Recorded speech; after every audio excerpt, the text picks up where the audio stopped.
नमस्कार, आप देख रहे हैं first India express Uttar Pradesh और आपके साथ में विजेंद्र सोलंकी। सबसे पहले बात करते हैं बागपत की। बागपत में पंचायत चुनाव को लेकर विशेष तैयारी की जा रही है। संवेदनशील बूथों पर वीडियोग्राफी की जाएगी। चुनाव आयोग को यह वीडियोग्राफी अगर मांगी जाती है तो भेजी जाएगी। जनपद में 19 अप्रैल को होना है मतदान और प्रशासन चाहता निष्पक्ष और शांतिपूर्ण चुनाव करवाना। ऐसे में सभी केंद्रों पर रखी जाएगी विशेष नजर। चुनाव के लिए 502 मतदान केंद्र भी बनाए गए, जिनमें से 117 जो केंद्र है वो संवेदनशील हैं, 89 अति संवेदनशील केंद्र हैं और 35 अति संवेदनशील प्लस श्रेणी में शामिल किया गया है। तो एक तरीके से कहा जा सकता है कि चुनाव आयोग पूरे तरीके से अलर्ट, सख्त और एक्टिव, और इसी को ध्यान में रखते हुए विशेष तैयारी की गई है। जो संवेदनशील बूथ है उनकी वीडियोग्राफी की जाएगी, ताकि अगर कोई आरोप किसी बूथ को लेकर होता है तो फिर वीडियोग्राफी के जरिए न सिर्फ सबूतों को देखा जा सके, बल्कि अगर कहीं गड़बड़ी है तो उसको परखा भी जा सके। जनपद में 19 अप्रैल को मतदान होना है। प्रशासन चाहता है कि निष्पक्ष चुनाव हो, शांतिपूर्ण तरीके से चुनाव हो, और यही वजह है कि सभी केंद्रों पर विशेष नजर रखी जा रही है। इस दौरान 502 नए मतदान केंद्र हैं, जिनमें से 117 केंद्र संवेदनशील हैं, यानी कि वो संवेदनशील केंद्र, और वहां फोर्स को लगाया जाएगा, जवानों को लगाया जाएगा। 89 अति संवेदनशील केंद्र हैं, यहां सुरक्षा व्यवस्था और पुख्ता की जाएगी, और जहां सबसे ज्यादा लड़ाई झगड़े या फिर अन्य तरीके की संभावनाएं हैं वो है 35 अति संवेदनशील प्लस श्रेणी के अंदर इनको रखा गया, और यहां कह सकते हैं कि सुरक्षा बहुत ज्यादा होगी, बेहद मजबूत होगी। बात करते हैं कानपुर की। कानपुर में कोरोना की दूसरी लहर का कहर दिखाई दे रहा है। कोरोना से 4 लोगों की मौत हो गई है। 333 लोग संक्रमित पाए गए हैं। मरने वालों में 2 कानपुर के और 2 दूसरे जिलों के संक्रमित हैं। पूर्व सांसद श्याम बिहारी मिश्रा और उनकी पत्नी भी संक्रमित हो गई हैं। कोरोना वैक्सीन का संकट और महज 2 दिन का ही रिजर्व स्टॉक बचा हुआ है, यानी कि 2 दिन के अंदर अगर सप्लाई नहीं हुई केंद्र की तरफ से तो फिर स्टॉक खत्म हो जाएगा। कोरोना इफेक्ट के चलते फिलहाल आज मुंबई फ्लाइट को निरस्त कर दिया गया। 2 अप्रैल से तेजस एक्सप्रेस भी अगले आदेश तक बंद कर दी गई है। तेजस एक्सप्रेस ट्रेन जिसको बंद कर दिया गया है अगले आदेश तक। कोरोना एक बार फिर से न सिर्फ अर्थव्यवस्था को नुकसान पहुंचा रहा है, बल्कि जिंदगी को भी पटरी से बेपटरी कर रहा है। कोरोना की वजह से 4 लोगों की कोरोना कानपुर में मौत हुई, 333 लोग संक्रमित हुए।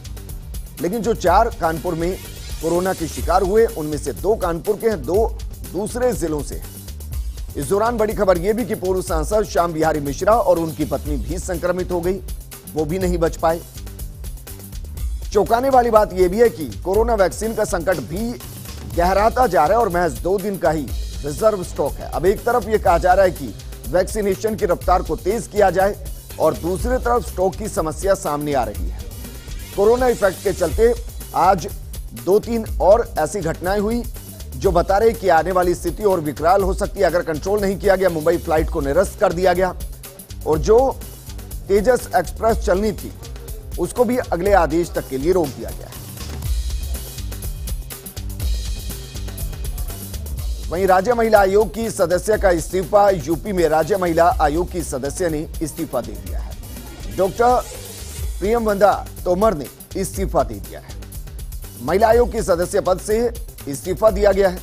किसान आंदोलन से नाराज होकर यह इस्तीफा दिया गया है। दरअसल प्रदेश अध्यक्ष स्वतंत्र देव सिंह को यह इस्तीफा भेज दिया गया है। तो बड़ी खबर हम आपको बता रहे हैं, राज्य महिला आयोग की सदस्य का इस्तीफा, और यूपी में प्रियमवदा तोमर ने यह इस्तीफा दे दिया है। महिला आयोग की सदस्य पद से इस्तीफा दिया गया और किसान आंदोलन से नाराज होकर यह इस्तीफा दिया गया।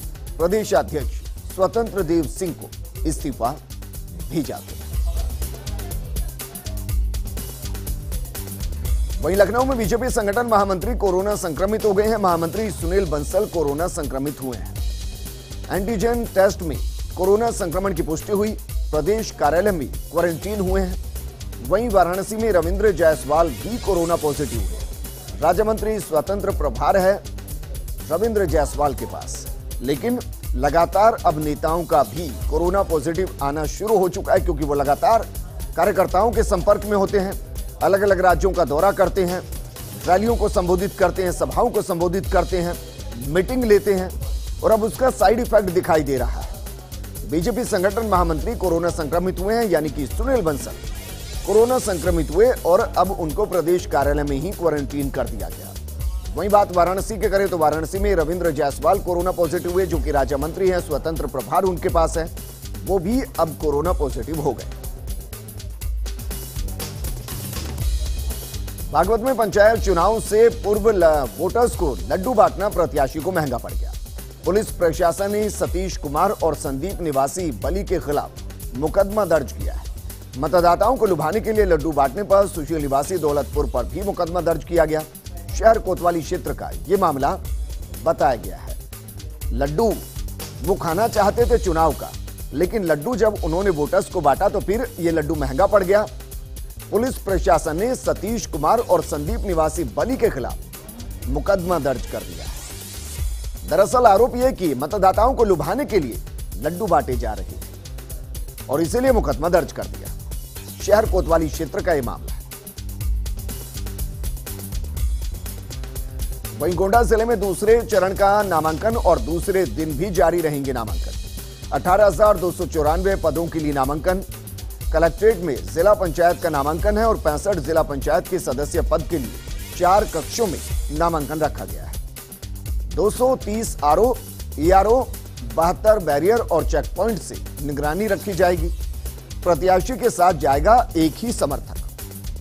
कोविड-19 के नियमों को फॉलो करना अनिवार्य भी है और चुनाव जिस तरीके से आ रहे हैं उससे कोविड-19 का खतरा तेजी से बढ़ रहा है। इसलिए हम आपसे अपील कर रहे हैं कि अगर आप चुनाव का हिस्सा बन रहे हैं तो कम से कम फिजिकल डिस्टेंस और मास्क का इस्तेमाल जरूर कीजिए, क्योंकि ऐसा नहीं करेंगे तो चुनाव के साथ साथ आप एक तरीके से कोरोना को चुनौती दे रहे हैं और वहां आपकी हार निश्चित है।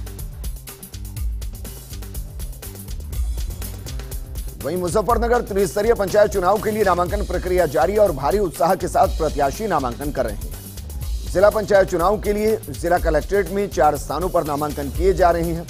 जनपद के सभी 9 विकास खंडों में प्रधान पद, ग्राम पंचायत सदस्य, क्षेत्र पंचायत सदस्य के लिए चल रही नामांकन प्रक्रिया और कड़ी सुरक्षा व्यवस्था के बीच नामांकन प्रक्रिया चल रही है। और कड़ी सुरक्षा इसलिए भी क्योंकि मुजफ्फरनगर में त्रिस्तरीय पंचायत चुनाव होना है और इसके लिए नामांकन प्रक्रिया चल रही है। प्रत्याशियों में भारी उत्साह और भारी उत्साह के साथ वो नामांकन कर रहे हैं। जिला पंचायत चुनाव के लिए जिला कलेक्ट्रेट में 4 स्थानों पर नामांकन किया जा रहा है, यानी कि 4 जगहों पर, अलग अलग जगहों पर आप जाकर नामांकन कर सकते हैं अपनी सुविधा के अनुसार। जनपद के सभी 9 विकास खंडों में प्रधान पद, ग्राम पंचायत सदस्य और क्षेत्र पंचायत सदस्य के लिए ये नामांकन प्रक्रिया चल रही है। कड़ी सुरक्षा व्यवस्था के बीच नामांकन प्रक्रिया चल रही है। बात करते हैं जालौन की। जालौन में एक बार फिर से कोरोना बम फूटा है और एक साथ आए 37 नए मामले। एक की मौत हो गई है। उरई तहसील में सर्वाधिक 22 नए मामले मिले हैं। माधोगढ़ तहसील में आए 8 मामले। कालपी में 3 और जालौन कोंच में 2-2 संक्रमित मिले हैं। जनपद में एक्टिव केसों की संख्या पहुंची 79। वहीं कोरोना से हो चुकी है अब तक 47 लोगों की मौत। देश के किसी भी हिस्से में चले जाइए, फरवरी में जो हालात है उससे ज्यादा विकराल अप्रैल के महीने में हो चले और हर जगह कोरोना के केसेस बढ़ रहे हैं। ऐसे में सतर्क रहने की बेहद जरूरत। जानकारी हम आपको जालौन की दे रहे हैं, जहां कोरोना विस्फोट हुआ। एक साथ 37 नए मामले आए, एक की मौत भी हो गई। उरई तहसील में सर्वाधिक 22 नए मामले मिले हैं, जबकि माधोगढ़ तहसील में 8 मामले आए। कालपी में 3, जालौन कोंच में 2-2 संक्रमित मिले हैं और इस वक्त जनपद में एक्टिव केसों की संख्या 79 पहुंच चुकी है, जबकि कोरोना से अब तक 47 लोगों की मौत हो चुकी है। बहराइच में पेड़ से लटका मिला रिटायर्ड अमीन का शव। संदिग्ध अवस्था में खेत में पेड़ से लटका मिला रिटायर्ड अमीन रामलाल का शव। थाना बोंडी क्षेत्र के मूसेपुर गांव की घटना बताई गई। शव मिलने से इलाके में हड़कंप मच गया है। घटना की सूचना पर बोंडी थाना पुलिस मौके पर पहुंची। पुलिस ने शव को कब्जे में लेकर जांच शुरू कर दी और इसके पीछे की गुत्थी को सुलझाने की भी पुलिस यकीनन कोशिश कर रही होगी कि ऐसा क्या हुआ कि रिटायर्ड अमीन आत्महत्या कर रहा है। हालांकि इसको संदिग्ध अवस्था में पेड़ से लटका पाया गया और इसके बाद कई सवाल खड़े हो रहे हैं कि क्या आत्महत्या है या फिर हत्या है। हत्या है तो उसके पीछे के मकसद किसकी क्या रही है।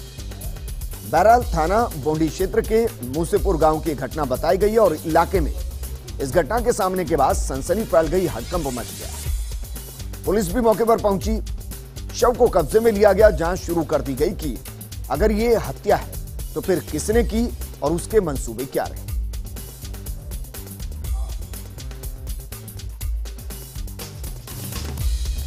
वहीं मेरठ के टीपी नगर थाना क्षेत्र के मालियाना गांव में किशोरी के साथ रेप की आशंका है।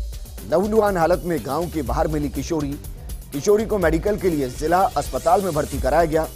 सूचना पर पुलिस ने आरोपी बंटी को गिरफ्तार कर लिया है, लेकिन आशंका जताई जा रही है कि जो किशोरी है उसके साथ दुष्कर्म हुआ है, क्योंकि वो लहूलुहान हालत में गांव के बाहर मिली है। इसके बाद किशोरी का मेडिकल करवाया जा सके जिला अस्पताल में भर्ती कराया गया है, लेकिन शक के आधार पर, सूचना के आधार पर पुलिस ने आरोपी बंटी को गिरफ्तार कर लिया है। और अब बात करते हैं मिशन शक्ति अभियान की, जो महिलाओं के लिए कवच बना हुआ है। 6 महीने में 12 आरोपियों को मिली फांसी की सजा। मुख्यमंत्री योगी आदित्यनाथ ने निर्देश दिए, जैसे एंटी रोमियो स्क्वाड ने प्रभावी कार्रवाई की, वैसे ही हर जिले की पुलिस मिशन शक्ति अभियान चलाकर कार्रवाई करे। मुख्यमंत्री के सख्त रुख के बाद आला अफसर सक्रिय हो गए हैं, एक्टिव हो गए हैं।